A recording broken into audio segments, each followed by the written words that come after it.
Have you noticed that the more you try to help some people, the worse it becomes? There is a peculiar kind of suffering that feeds on rescue, and if you reach out to save it, it will pull you under. Now, isn't that strange? We are told to be generous, to be kind, to be the good Samaritan on the road to enlightenment, and yet there are those you must not save, because sometimes compassion, misapplied, becomes cruelty in disguise. To love wisely is to see the difference. That's the real mystery of mercy, knowing when your hand extended becomes a chain, and when your silence becomes a gift. Look around you. In every office, every home, every quiet cafe, there are people frantically patching up what refuses to be repaired. The friend who always answers the midnight call of another's drama year after year, thinking this time will be different. The parent mending grown children who never want to grow, forever postponing their own lives.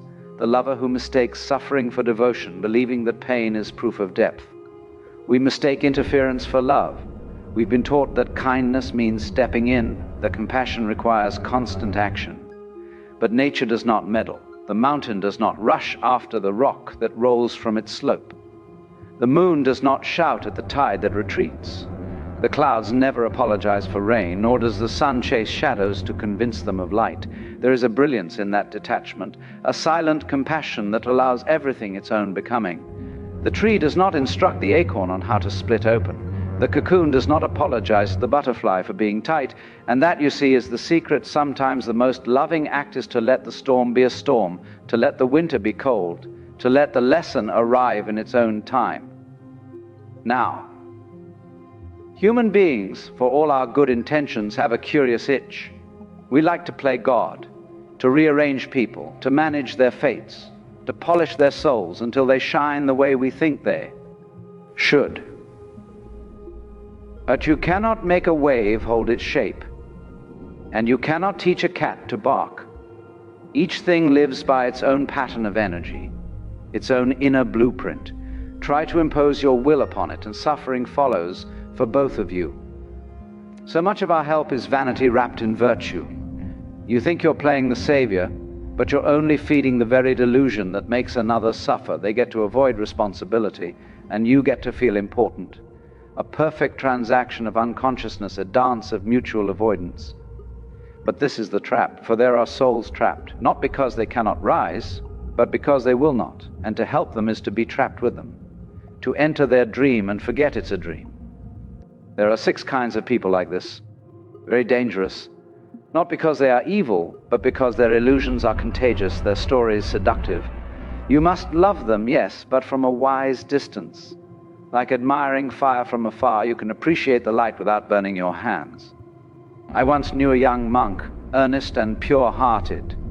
He saw a man drowning in a river and leapt in to rescue him without hesitation. The current was fierce. The man flailed, screamed, thrashed against the water. When the monk reached him, the drowning man grabbed hold and dragged them both beneath the dark surface. Hours later, the monk washed ashore, barely alive, coughing river water and confusion. He went, gasping, to his teacher and said, "Master, I only meant to save him. Why did the water punish me? What did I do wrong?" The teacher smiled gently, his eyes full of ancient understanding. "My son," he said, "the river punished no one. The river simply moved as rivers do. You must learn this. If one wishes only to drown, you cannot swim for him. You may reach out to those who want to live, but beware. The desperate often mistake rescue for escape, and they will fight you rather than the water." The monk was silent for a long while. He began to understand. Some people call for help only to confirm the story that they cannot be saved. Their cry is not for rescue, but for witness to their helplessness. If you dive in too soon, you join their dream of drowning. You become another character in their tragedy, not a way out of it. "What should I have done?" the monk finally asked. "Throw a rope," the teacher said. "Offer a hand from solid ground, but never abandon the shore for someone who is in love with the depths. Your drowning beside them helps no one." Sometimes the most compassionate act is to stand firmly on the bank and show them that ground exists, if they choose to reach for it. Let's look more closely at these 6. These mirrors in which we see our greatest delusions reflected. The first is the one who refuses the mirror. This is the person who asks for advice again and again, but never looks inside. They cherish the appearance of seeking truth, but not truth itself. To face the mirror would shatter too many cherished lies, too many comfortable stories they've told themselves for years. You offer them insight, they nod earnestly, take notes, seem deeply moved, and next week they return with the same complaint, the same drama, slightly repackaged. They don't want to awaken, they want to be entertained by the idea of awakening. They collect wisdom like souvenirs, but never unpack the suitcase. To keep helping them is to keep the merry-go-round spinning. You become the supplier of their denial, the enabler of their avoidance. Your wisdom becomes their distraction from actually changing. So the kindest thing, strange though it sounds, is to step away and leave them their reflection, because no one can look into the mirror for them. The decision to see must come from within, from a place deeper than words can touch. You can hold the mirror, but you cannot force their eyes open. And sometimes, only in your absence do they finally turn to face themselves. Then there's the spiritual egoist, the one who has turned enlightenment into a performance, spirituality into a stage. They speak of vibrations, cosmic energy, non-duality, oneness, but it's all vanity wearing a halo. They do not seek liberation, they seek to be seen as liberated. Every gesture is calculated for spiritual aesthetics, and my, how subtle this one is. You might think you're helping them deepen their spirituality, but you're only polishing their crown, adding another jewel to their spiritual resume. Every compliment, every nod feeds their illusion that they are a little further along the path than everyone else. They meditate to be someone who meditates. They fast to be known as one who fasts. The problem is, every path you walk to become special takes you further from the truth. Because the moment you pursue spiritual superiority, you've missed the point entirely. You cannot get to the eternal when the one doing the getting is the very illusion you must let go. The ego is so clever, it can even wear the robes of selflessness while remaining completely self-absorbed. It will renounce the world just to be admired for renunciation. So leave this person to polish their halo. They'll tire of it eventually. When the audience disappears, they may finally discover what remains, and that discovery cannot be rushed by your involvement.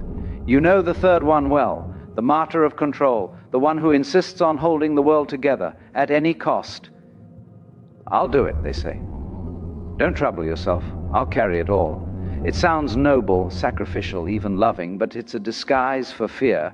They believe if they stop controlling, the universe will collapse. If they let go for even a moment, chaos will ensue. They think love means control and sacrifice. And if you try to help them, they will resist you fiercely, for their entire identity is built on their suffering, their exhaustion, their indispensability. They need to feel exhausted because it proves how indispensable they are. Their fatigue is their badge of honor. The moment you take their burden away, you take away their importance. And that for them feels like death. Without their suffering, who are they? Without their sacrifice, what proves their worth? So what do? You let them stumble. You let the burden fall. You allow life to show them that the world, indeed, spins perfectly well without their constant grip, that others are capable, that the universe has managed quite well for billions of years. That is respect, not neglect. It's trusting that they are strong enough to survive the collapse of their false identity. It's believing in their resilience more than they do. The fourth is the eternal victim, addicted to grievance, to the sweet poison of being wronged. The universe mistreats them. Everyone misunderstands them. Even the angels, if there are any, are unfair. Their pain is their pride. Their wound is their identity. If you listen too long, you'll feel it. The sweet gravity of their story pulling you down into the quicksand of shared resentment. Because if they're to remain the victim, someone must be the villain, and often it becomes you. The victim's safety lies in never being responsible, never standing up to their own power. To accept responsibility would mean accepting power, and power means risk. But to take responsibility is precisely what freedom requires.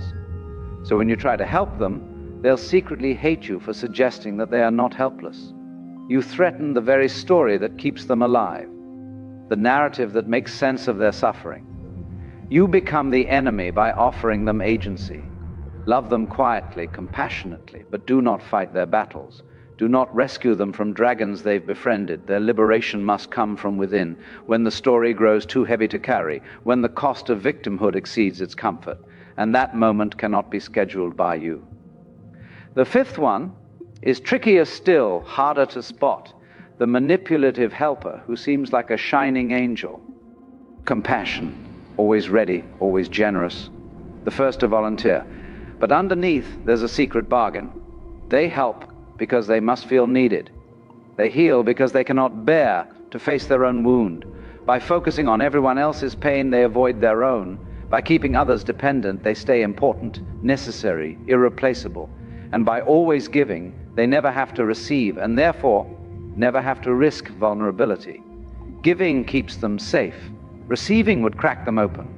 If you try to help them, they'll shrug it off with a smile. "Oh, I'm fine," they'll say, already turning to someone else's crisis. They're addicted to being the savior, terrified of being the saved. Sometimes the only way to free a manipulative helper is to stop needing their help. That small, simple act reveals the emptiness behind their endless work, and in that emptiness they may finally glimpse their own need, their own unmet longing. But you cannot force this revelation. You can only step back and let the space appear.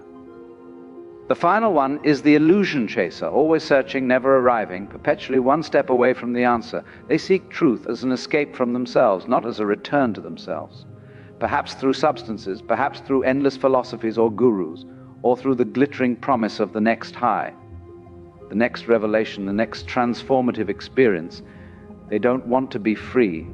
They want to feel free for a moment, to experience the thrill of breakthrough without the responsibility of integration. But every thrill fades, and they set off again on another quest, another workshop, another promise. They confuse the finger pointing at the moon for the moon itself. They collect maps, but never make the journey. And if you offer reality, they'll call it boring.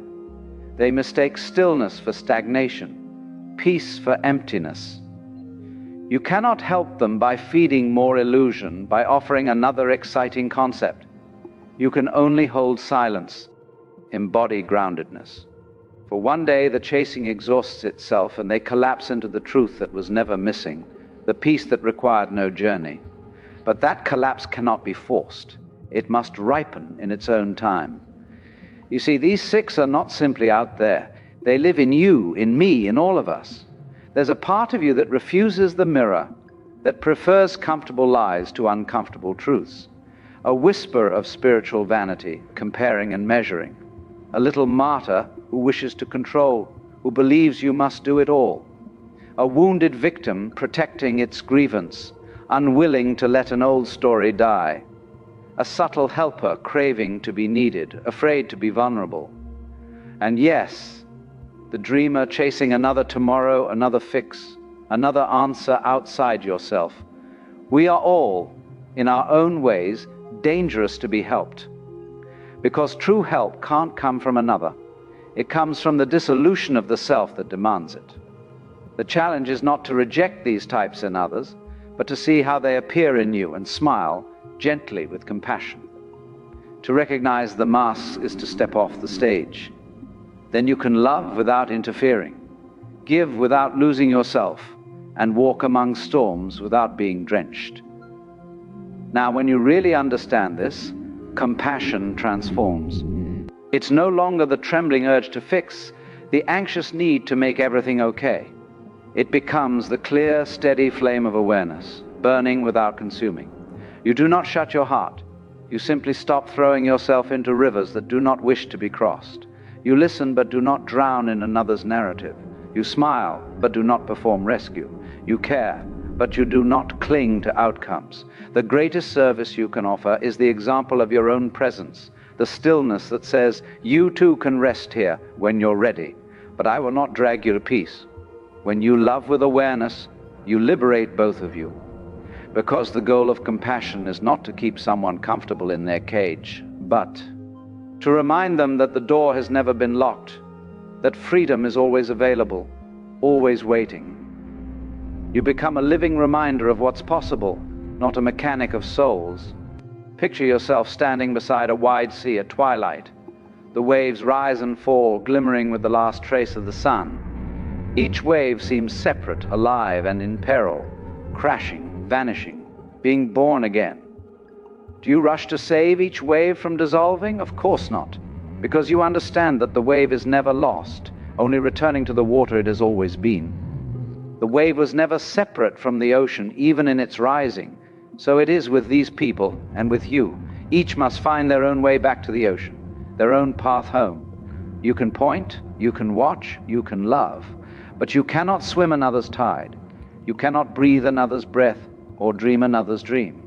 And if you can truly see this, really feel it, then something softens. The need to control dissolves. You no longer rescue, you witness. You no longer preach, you embody. And in that gentle seeing, like the hush just before dawn, you realize that not helping, sometimes, is the purest form of love, the deepest respect, the truest compassion, because you trust them enough to find their own way home.